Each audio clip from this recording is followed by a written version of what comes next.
Hello అండి, welcome back to my channel smart Shiva Telugu. ఇది వచ్చేసరికి సండే రోజు వ్లాగ్ అండి. సండే రోజు నేను గంగనం తల్లికి చల్ల నైవేద్యం అయితే పెట్టుకున్నాను. అది ఎలా పెట్టాను ఏంటి అన్నది ఈ వీడియోలో ఉంటుంది. ఇంట్రెస్ట్ ఉంటే వీడియోని చూడడం కంటిన్యూ చేయండి. వీడియో నచ్చితే లైక్ చేయండి. ఫస్ట్ టైం మన ఛానల్ చూసిన వాళ్ళైతే సబ్స్క్రైబ్ చేసుకోండి. ఇంకా ఈ 3 days హాలిడేస్ రావడం ఏమో కానివ్వండి, చక్కగా దేవునికి పూజ ప్రశాంతంగా చేసుకోవడానికైతే టైం దొరికింది. ఈ శ్రావణ మాసంలో ఏంటంటేనండి, మా ఊళ్ళో గంగానం తల్లి సంబరాలు కూడా మొదలవుతాయి. ప్రతి సంవత్సరం అయితే జరుగుతుందండి. ఇంకా గంగానం తల్లికి నైవేద్యాలు అయితే పెట్టుకుంటూ ఉంటారు. పెట్టుకునే వాళ్ళు చల్ల నైవేద్యం పెట్టుకుంటారు, లేకపోతే వేడి నైవేద్యం, లేదంటే 2 నైవేద్యాలు కూడా పెట్టుకుంటారు. నేను వచ్చేసరికి ఈరోజు చల్ల నైవేద్యం అయితే పెట్టుకున్నానండి. చల్ల నైవేద్యం చాలామందికి తెలిసే ఉంటుంది ఎలా పెట్టుకోవాలో నైవేద్యాలు అనేవి. నేను ఈ వీడియోలో చల్ల నైవేద్యం ఎలా పెట్టుకున్నాను అన్నది చెప్తానండి. చల్ల నైవేద్యానికి ఏంటంటే రాత్రిపూటే అన్నం అయితే వండి పెట్టుకుంటాం. ఆ వండుకున్న అన్నాన్ని ఏంటంటే కదపకూడదు, నిండుకుండను అలాగే పెట్టుకుని పెరుగు కూడా ఆ నైవేద్యానికి ఏదైతే పెట్టుకుంటున్నామో అది సపరేట్గా తోడేసుకోవాలండి. ఇంకా పొద్దున్న ఆ నిండుకుండ ఏదైతే ఉందో ఆ అన్నం కుండని తీసుకుని ఆ విస్తరాకు అయితే వేసుకుని దేవుడి ఎదురుగా ఆ నిండుకుండ అన్నాన్ని మొత్తాన్ని కూడా విస్తరాకులు వేసుకుని ఏదైతే నిండు పెరుగు ఉందో ఆ పెరుగును కూడా ఆ అన్నం పైన వేసుకుని ఉల్లిపాయ ముక్కలు అయితే కట్ చేసుకుని అయితే రౌండ్గా పెట్టుకోవాలండి. సో ఇలా చల్ల నైవేద్యాన్ని అయితే పెట్టుకుని గౌరవ చేసుకుని పూజ అయితే చేసుకుంటాం. ఇంకా వేడి నైవేద్యం కూడా పెట్టుకుంటారండి చాలామంది.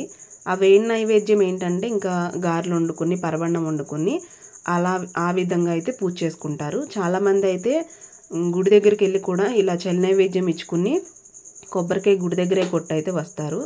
ఇంకా గుడికి వెళ్ళలేకపోయినా ఇంట్లో అయినా మనం ఇలా పూజ చేసుకుని గోడకు అలా రెడీ చేసుకుని అమ్మవారిని ఇలా చల్ల నైవేద్యం ఇంట్లో పెట్టుకుని ఇంకా చాకలి వాళ్ళు ఇల్లు ఉంటారు కదండి, వాళ్ళకైతే ఈ నైవేద్యాన్ని అయితే ఈ ప్రసాదంగా వాళ్ళకి ఇచ్చుకుంటే మనకి చల్లవన్నమాట, మంచిదన్నమాట.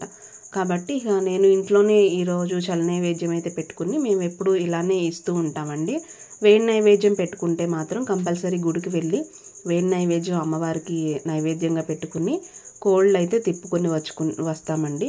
లాస్ట్ ఇయర్ అయితే అలా చేసాం. చల్ల నైవేద్యంతో పాటు వేడి నైవేద్యం కూడా పెట్టుకుని గుడికి వెళ్ళి కోడిని అమ్మవారికి ఇచ్చైతే వచ్చాము. ఇంక ఈసారి చల్ల నైవేద్యం ఒకటే పెట్టుకున్నానండి. ఏదైనానండి మన ఓపికను బట్టి చేసుకోవచ్చు. ఆ చల్లని తల్లి చల్లని దీవెలను అయితే మనకిస్తుందండి. నేను మ్యాక్సిమం పూజలు చేసేటప్పుడు అండి జుట్టు అయితే దువ్వను. ఎందుకంటే జుట్టు దువ్వి జడ వేయకూడదు అని అంటారు కదా, అంటే ఇంకా జుట్టు దువ్వకుండా అయితే నార్మల్గా జడ అయితే వేసుకుంటాను. సో ఏది మంచిదైతే అది ఫాలో అవ్వడం బెటర్ కదా అని చెప్పి నేను ఇలానే చేసుకుంటాను. మ్యాక్సిమం దువ్వెనతో అయితే పెట్టనండి జుట్టులో. ఎంతైనా ఇలా ఇంట్లో పూజలు చేసుకుంటున్నప్పుడు అండి చాలా పాజిటివ్ ఎనర్జీగా అనిపిస్తూ ఉంటుంది. ఆ సాంబ్రాణి స్మెల్ కూడా చాలా పాజిటివ్ వైబ్రేషన్ అయితే ఇంట్లో కలిగిస్తూ ఉంటుంది. ఎప్పుడు పూజ జరిగినా కాసేపు అలా దేవుడి దగ్గర దండం పెట్టుకున్న తర్వాత కూడా కాసేపు కూర్చుంటానండి. ఎందుకంటే మనసుకి చాలా ప్రశాంతంగా అయితే ఉంటుంది. నేను ఎప్పుడు పూజ చేసినా పిల్లల్ని కూడా కంపల్సరీ ఇంక్లూడ్ చేస్తానండి. ఎందుకంటే వాళ్ళకి మనం నేర్పించే దాన్ని బట్టే వాళ్ళు అయితే అర్థం చేసుకుంటారు, నేర్చుకుంటారు. ఒక్కొక్కసారి మా పిల్లతోనే అన్ని పనులు చేయిస్తానండి, పూజ దగ్గరికి సంబంధించినవి క్లీన్ చేయడం, పువ్వులు పెట్టడం, ఇవన్నీ కూడా. సో మనం ఏది నేర్పిస్తే వాళ్ళు అదే నేర్చుకుంటారని అయితే నేను స్ట్రాంగ్గా నమ్ముతాను. ఇది అండి, ఇలా అయితే నేను పూజ అయితే చేసుకున్నాను. అమ్మవారికి చల్ల నైవేద్యం అయితే పెట్టుకున్నాను. వీడియో నచ్చితే తప్పకుండా లైక్ చేయండి. మరో ఇంట్రెస్టింగ్ బ్లాగ్తో మీ ముందు ఉంటాను. అంతవరకు మన ఛానల్ని సబ్స్క్రైబ్ చేసుకొని వాళ్ళు ఎవరైనా ఉంటే సబ్స్క్రైబ్ చేసుకోండి. వీడియోని లాస్ట్ వరకు చూసిన వాళ్ళందరికీ కూడా థ్యాంక్స్ ఫర్ వాచింగ్.